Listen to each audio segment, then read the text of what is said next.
Hi guys, welcome back to my channel. Di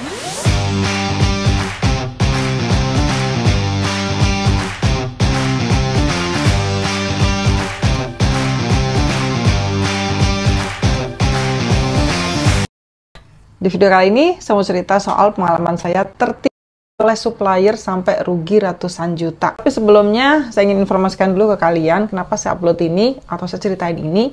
Karena saya cuma ingin berbagi ke kalian untuk lebih berhati-hati supaya hal yang sama tidak terjadi kepada kalian semua. Bukan untuk bermaksud menakut-nakuti atau bahkan membuat kalian itu jadi nggak mau jadi eksportir, nggak seperti itu. Karena pada kenyataannya yang namanya bisnis itu pasti ada up and down, dan kalian bisa belajar dari kesalahan-kesalahan dan kegagalan orang-orang yang sudah menjalani bisnis ini sebelumnya. Karena bisnis apapun itu, baik lokal maupun internasional, pasti ada up and down-nya.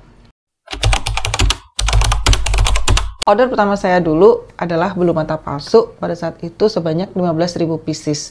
Order ini saya berikanlah ke supplier, karena pada saat itu posisi saya masih trading, masih trader, atau saya masih belum memproduksi sendiri produk yang akan saya ekspor ini.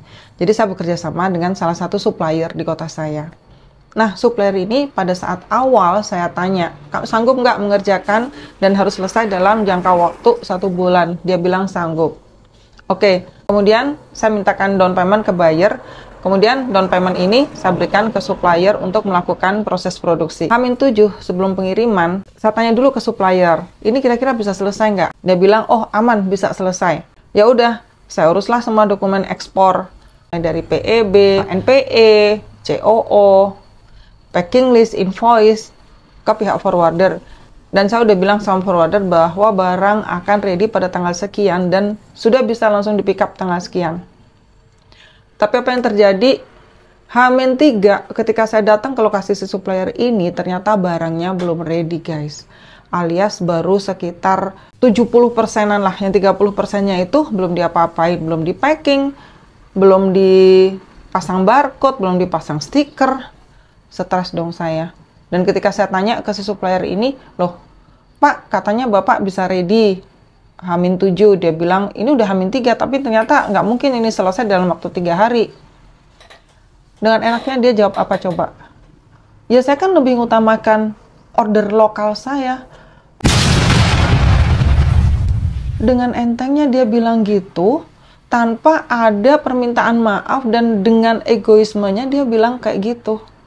Stres dong saya, karena saya udah nggak mungkin ngebatalin dokumen-dokumen pengiriman, karena saya akan bisa kena biaya pembatalan dokumen dan itu nggak murah. Ya udah, mau nggak mau, akhirnya saya dan Mas Tuhu, tim saya, ambil alih tuh produksi. Bukan berarti ambil alih 100%, enggak. Saya dan Mas Tuhu tuh ngebantuin si supplier ini, maksudnya biar cepat selesai.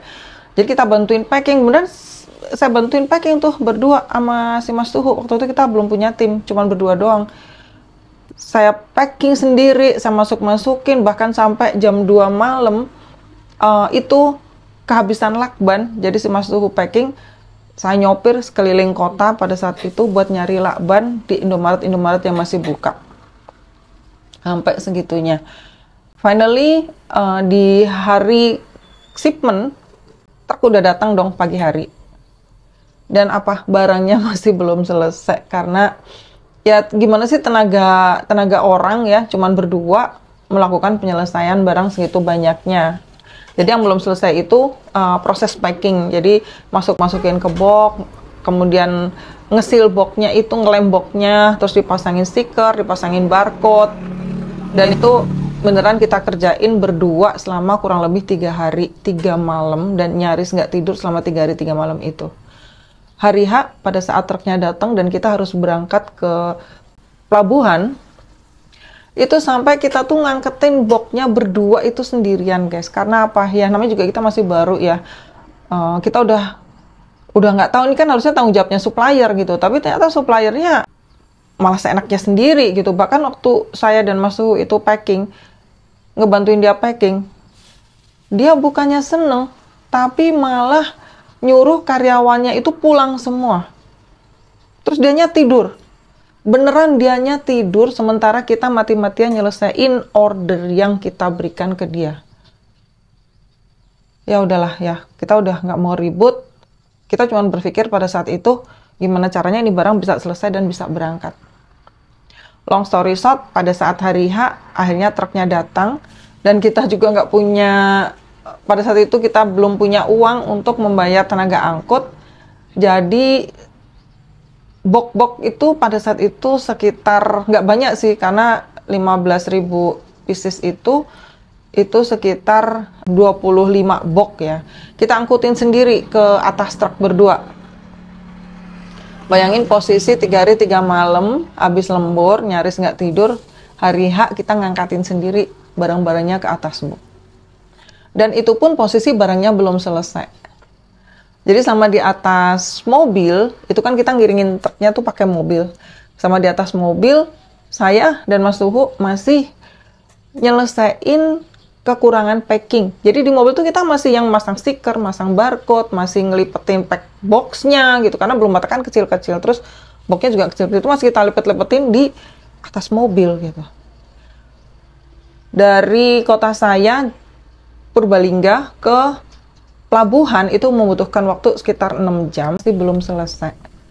Kemudian apa? Ya udah, kita selesaiin di depan pelabuhan, karena kan truknya itu masih ngantri gitu kan. Kalau mau masuk pelabuhan itu kan ngantri, itu banyak banget truk-truk. Nah, waktu ngantri pun tuh masih kita manfaatin gitu buat nyelesain packing si bulu mata palsu ini.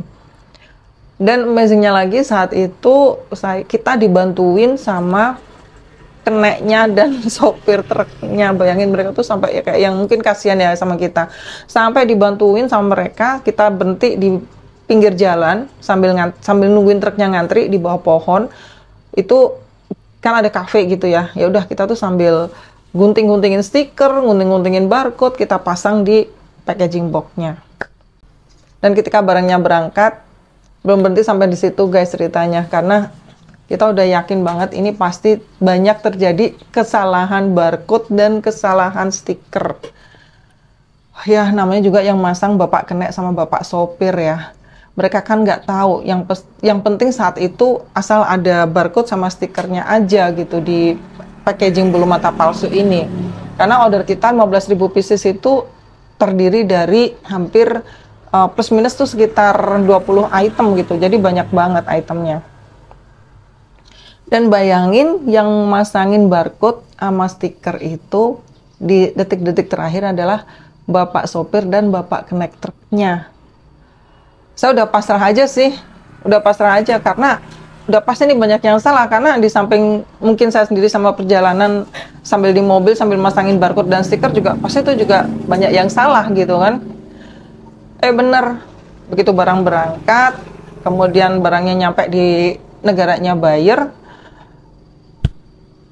saya dapat komplain guys.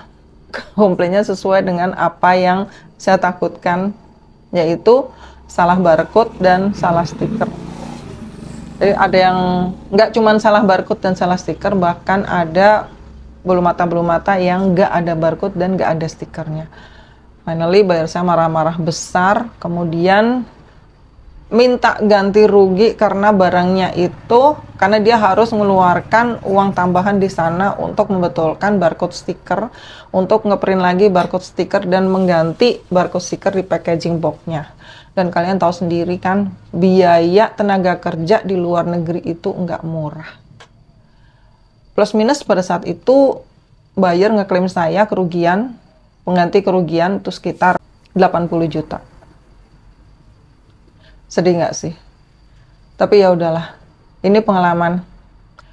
Dan yang lebih menyedihkannya lagi, si supplier ini tetap minta dibayar 100% sesuai dengan kesepakatan awal.